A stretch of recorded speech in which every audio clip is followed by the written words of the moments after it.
Have you ever realized that there are certain thoughts that only you think? Have you ever noticed that there are certain things that only you pay attention to or are curious about? If I asked you to imagine yourself fully alive, what would you be doing? Or if I asked you to access the greatness inside of you, what image comes to your mind? Your thought patterns and the images that you visualized are clues to how you are meant to contribute to this world. Your body was architecturally designed for a specific purpose. The question is, are you doing it, or are you on your way to doing it? I am familiar with such a vision. When I was in college, many years ago, I had a dream that one day I would be a speaker and a writer.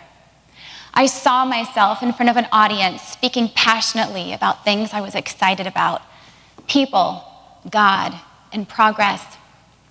The problem was, I was nowhere near ready to pursue this dream. First, I had to complete a few assignments. Each of you has greatness inside of you. My goal today is to encourage all of you to access that greatness. To get started, we're going to examine 3 questions. The first question is, what is the difference between your calling, your greatness, your assignments, and your dream? The second question is how to access that greatness inside of you. The third question is, what are the benefits to accessing that greatness? Let's start with the first question. What is the difference between these 4 terms? You'll notice on this slide above that at the very top is the term your calling. Contrary to what many people believe who say, I was called to the mission field, or I was called to this job, I believe your calling is something that God initiates to all of us. I believe that God created all of us and calls all of us to walk with himself every day. God says, many are called, but few are chosen. I believe this means that God calls all of us, but unfortunately, not everyone receives the invitation. The second term is your unique greatness. Your unique greatness is your architecturally designed that's composed of your personality, your gifts, your talents, your skills, and your passions. All of us know that our DNA is unlike the DNA of any other person in this world. Your DNA is different from any other person that's lived before you or will live after you. Because your DNA is different, that is symbolic of your unique difference of this world. The third term is your assignment. Your assignment is a short-term job that you have been assigned to prepare you for your dream. Your assignment will give you the confidence and the competence to achieve your dream when the time is right. Finally, the last term is your dream. Again, contrary to what many people believe, your dream is not a job or a vocation, although it could be. Your dream is your life's work. It is what you were created for. It is the big picture of your life, and it is also called your purpose or your big goal. Let's look at the life of Dr. Martin Luther King Jr. to help us tie all these concepts together. Dr. King accepted the invitation of Jesus on his life because he became a Christian. He began to understand his unique greatness by observing some of the skills and talents that he had. He was elected as the student body president of his mostly white theological seminary, where he began to realize he had gifts of rhetoric and oration. Next, Dr. King had to complete a few assignments before he was ready for his dream. He became a Baptist preacher and the head of the Southern Christian Leadership Conference. Finally, it was time for Dr. King to pursue his dream. His dream, as we all know, was to end racism, a dream that he pursued courageously, but had a tragic ending. Dr. King's life is an example of how these four terms work together. Now that we've discussed the first question of what's the difference between these four terms, let's move on to the second question. How do you access the greatness inside of you?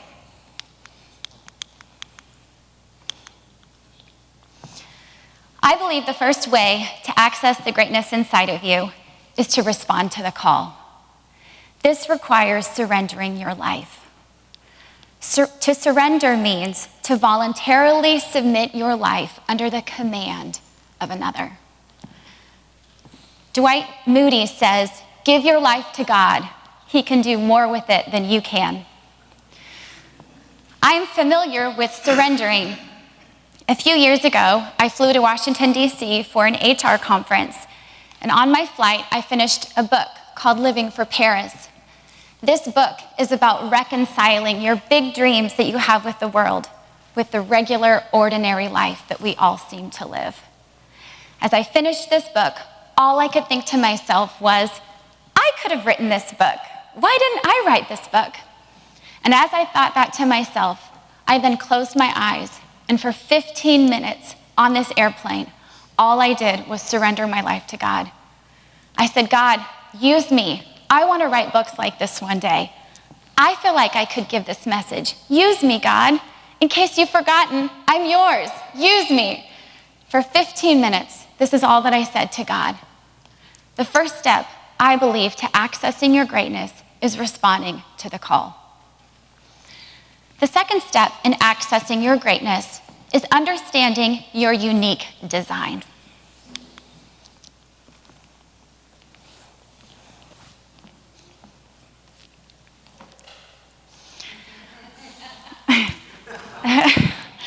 So here's a funny slide about personality tests. I don't care whether you're a beaver or an otter or a golden retriever, or what letter combination you are on the DISC test or Myers-Briggs. It is your job to understand your unique design, and personality tests are one way to begin to learn about yourself. Another way to learn about yourself is to start paying attention to what energizes you or to what you're passionate about. One technique is to think back to when you were a child and try to remember what your favorite toy was. I remember my favorite toy when I was a child. It was a microphone. This microphone was on a stand, and at the bottom of the stand, it had flashing lights. The only problem was, every time I went to use the microphone, my family members would quickly disappear. Another way to get to know yourself is to take a spiritual gifts test. A few years ago, my husband and I took a spiritual gifts test in our Sunday school. He was not surprised to learn that I scored a 0 for mercy. Every time he gets sick, my husband wonders what happened to my compassion. After he gets sick, the first question I usually ask him is, when do you think you're going to get better? The third step in accessing your greatness is to complete your assignments.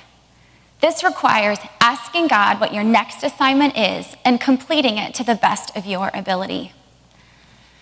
This step involves prayer. I think prayer is very hard. It's hard to remember to talk to someone that you can't see. One strategy that I use for prayer is to start in the morning, as I find it's easier to talk to God throughout the day when I've started the morning with a conversation.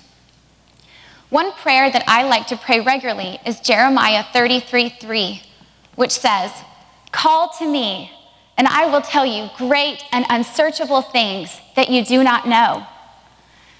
Do you want to know great and unsearchable things that you do not know? Things that you cannot find on Google? Then call to God and ask him. After you've asked God what your next assignment is, You must reprogram your mind to watch for answered prayer. Some people call these God winks, coincidences, luck, or a miracle. What it truly is answered prayer. The last step of accessing your greatness is when the time is right to complete your dream. At this point, your dream changes from an idea that you've imagined in your mind for years to a task that is right before you. Your dream becomes an act of obedience. Faith is doing what God told you to do because he told you to do it. When it's time for you to pursue your dream, you will be afraid. You must do it afraid. Harriet Tubman was a great heroine during the Civil War. Many of us know well. In 4th grade, I truly thought that the Underground Railroad was underground and a railroad. Come to believe it's neither of those two. As we all know, the Underground Railroad was a network of safe houses and allies. Harriet Tubman was a slave herself, and as she grew up a slave, her father taught her to live off the land. That was an assignment that Harriet Tubman used when she accomplished her dream of taking slaves from slavery to freedom. They would travel at night, and when the slaves that she was trying to get to freedom would get hungry, she would forage in the forest for food. When the slaves were ill, she would use wild roots as medicine. And when they didn't know where to go, Harriet Tubman would look at the stars to navigate their journey. Believe it or not, the slaves that were running away, very close to achieving their dream of freedom, got scared. When they got scared, Harriet Tubman would take a gun. She would point the gun directly at their head and say, "Freedom or death." The slaves were afraid. When it's time for you to pursue your dream, you will be afraid. I am afraid. We all must do it afraid. The third question today that I want to explore is, what are the benefits to accessing your greatness? Because we live in an interconnected world, when one of us decides to step out and contribute our gift to the world, it blesses all of us. I think we can all agree that Dr. King and Harriet Tubman, when they accomplished their dreams, blessed the world. The second benefit is that you will receive a blessing yourself. Your blessing will be a passionate, energetic, purposeful life. The third blessing is that you will get to participate in the invisible world. As we all know, we live in a world of things that we can see and that we cannot see. The things that we can see are each other, these chairs, this building. Things that we cannot see are sound waves, electrons, gravity, and God's invisible hand executing his plan every day on earth. When you contribute your dream, you participate with God as he executes his plan every day on earth. I imagine God is like the conductor of a symphony. God has written beautiful music. We are his musicians. He has handed each of us an instrument, and he's invited us to play in the symphony to make beautiful music. Will you pick up your instrument and play the beautiful music? My favorite motivational speaker is Brendon Burchard. Brendon says, "We must remember that we are not the sum of our intentions, but of our actions." Oops. If you are tired of feeling bored, tired of feeling useless, as Brendon Burchard says, if you are tired of consenting to play small, or if you cower when you imagine revealing your true self to the world, then it is time for a change. You have been called to 4 things. You have been called to receive the calling. You have been called to understand your unique design. You have been called to complete your assignments to the best of your ability, and you have been called to achieve your dream. Will you rise to that call? Zig Ziglar says, "You don't have to be great to start, but you must start to be great."